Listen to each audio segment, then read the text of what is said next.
Starting with Claude from GTA 3, and man, this guy's worst mistake was trusting Catalina. Like, at all. Ever. So the entire game starts because Catalina shoots Claude and leaves him for dead during a bank robbery. She literally betrays him in the first 5 minutes of the game. That's how we meet Claude. He's getting screwed over.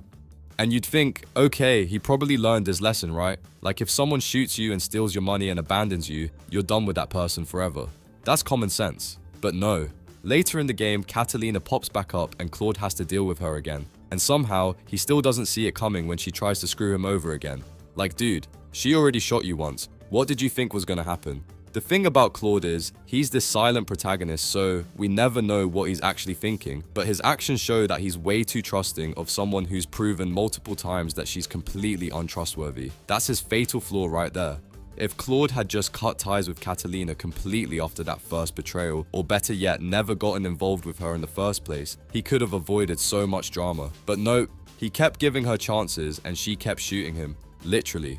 Sometimes the worst mistakes are the ones you make twice. Tommy Vercetti from Vice City, and his biggest mistake was trusting Lance Vance. Now look, I get it. When you're building an empire, you need people you can rely on. And Lance was there from pretty early on helping Tommy out, doing missions together, building up the organization. They had a partnership going. But if you actually pay attention throughout the game, Lance is constantly whining and complaining. He's jealous that Tommy's the boss. He feels like he's not getting enough credit or respect. He's insecure about his position in the operation. Tommy either doesn't notice this or doesn't think it's a big deal. And that's the mistake right there. When someone's showing you signs that they're unhappy and resentful, you gotta address that or cut them loose. You can't just ignore it and hope it goes away. Lance ends up betraying Tommy at the worst possible moment, right at the end when everything's coming to a head. And honestly, it shouldn't have been that surprising. The signs were all there. Tommy's mistake was keeping someone close who clearly had issues with the power dynamic. He should have either made Lance feel more valued and included, or he should have distanced himself once he saw the jealousy building up. Instead, he did neither, and it came back to bite him. The thing about Lance is, his name literally rhymes with his own name, Lance Vance. That should have been the first red flag that something was off with this guy. CJ's worst mistake was trusting Big Smoke and Ryder. Now this one's tricky because these were supposed to be his boys from way back. These were Grove Street homies, people he grew up with. So when CJ comes back to Los Santos after being gone for years, it makes sense that he'd trust them. But here's the thing. If CJ had been paying closer attention, there were signs that something was off pretty early. Smoke's getting too friendly with people he shouldn't be friendly with. Ryder's acting paranoid and weird. Things aren't adding up. The mission where CJ's mom gets killed happens right at the start, and there's theories that Smoke was involved in that.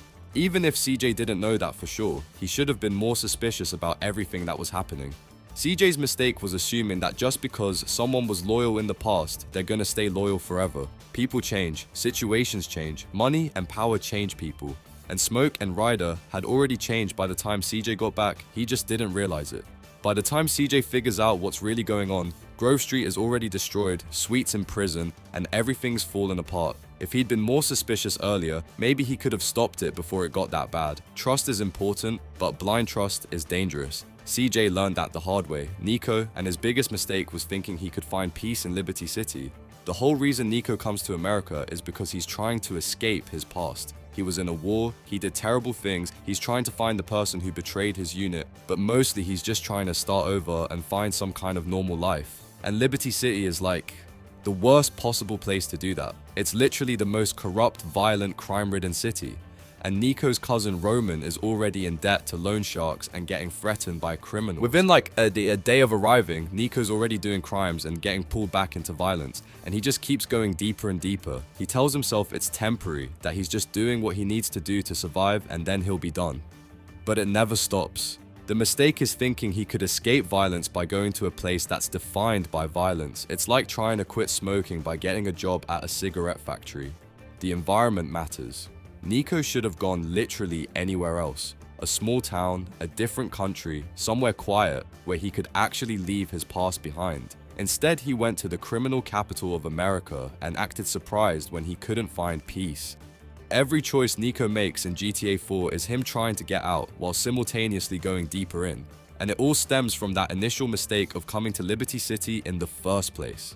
Michael from GTA 5, and his worst mistake was making that deal with the FIB to fake his death and snitch on Trevor and Brad. So before the game starts, Michael is a bank robber working with Trevor and Brad. They're criminals doing crimes, and Michael decides he wants out, he wants to retire, he wants a normal family life. So he makes a deal with this FIB agent, Dave Norton. They set up this fake robbery in North Yankton where Michael's supposed to die, but really he's going into witness protection. Trevor and Brad are supposed to get away, but the plan goes wrong and Brad gets killed and Trevor thinks Michael's dead. Michael gets his fake death and his witness protection and his new life in Los Santos. And for like 9 years, everything's fine. He's got a mansion, he's got his family, he's living the dream. But then Trevor finds out Michael's alive and the entire house of cards collapses. All the chaos in GTA 5 happens because Michael's past catches up with him. Trevor shows up, then they have to do more jobs, then Chinese mobsters get involved, then Devin Weston, then the FIB again. It's a whole mess, and all of it could have been avoided if Michael had either stayed loyal to his crew or if he'd actually properly disappeared instead of living in a mansion in Los Santos under a slightly different name. Like, dude, you didn't even leave the state, you just moved to a different city and changed your last name from Townley to deSanta. That's not witness protection, that's just moving. Michael's mistake was thinking he could betray his friends and face no consequences as long as he had government protection. Turns out you can't outrun your past, especially when your past is Trevor Philips. Trevor's biggest mistake is letting his emotions control literally everything he does. Trevor is probably the most emotional character in any GTA game. When he's happy, he's extremely happy. When he's angry, he's violently angry. When he feels betrayed, he completely loses it. There's no middle ground with this guy. And that emotional instability destroys any chance he has at building something stable or successful. Trevor could actually be really successful if he could just control himself for like 5 minutes. He's smart, he's capable, he's a good pilot, he can run operations, but he can't stop himself from flying off the handle. He ruins business deals because someone says something that pisses him off. He loses allies because he can't control his temper. He puts himself in danger constantly because he acts on the impulse rather than thinking things through. The whole thing with Michael is a perfect example. Yes, Michael betrayed him and that's genuinely messed up, but Trevor's response is so emotional and chaotic that it makes everything worse for everyone, including himself. A smarter play would have been to stay calm and figure out how to use the situation to his advantage. Trevor's loyalty is actually one of his best qualities. He genuinely cares about the few people he considers friends, but that loyalty combined with his inability to regulate his emotions means he's constantly swinging between extremes. If Trevor could just take a breath and think before acting, he'd be unstoppable. But he can't, and that's his fatal flaw. His emotions are always in the driver's seat and his brain is just along for the ride. And finally, Franklin. His biggest mistake was getting too comfortable working under Michael and not pushing harder for his own independence. So Franklin starts the game as this young guy trying to move up in the world. He's repoing cars for a sleazy dealership, he's doing small time stuff, and he wants more. He's ambitious, which is good. Then he meets Michael and suddenly he's doing major league crime stuff. Bank robberies, heists, dealing with billionaires and government agents. It's exciting and the money's good. But Franklin becomes kind of dependent on Michael for opportunities. He's waiting for Michael to set things up, waiting for Michael to make decisions, following Michael's lead. And that's not what Franklin wanted in the first place. Franklin wanted to be his own man, to build his own empire, to be independent. But instead, he gets stuck in Michael's midlife crisis drama and Trevor's chaos. He's dealing with their problems instead of focusing on his own goals. The mistake is getting comfortable in that position. Franklin should have been using Michael as a stepping stone to build his own thing, not as a permanent situation. He's talented enough and smart enough to do his own thing, but he lets himself get pulled into other people's messes. By the end of the game, depending on which ending you choose, Franklin either has to make a huge decision about killing his friends, or he helps them, but he's still kind of in the same position he was before. He hasn't really leveled up the way he wanted to. If Franklin had maintained more independence from the start and used his connections strategically, rather than getting absorbed into their world, he'd be in a much better position.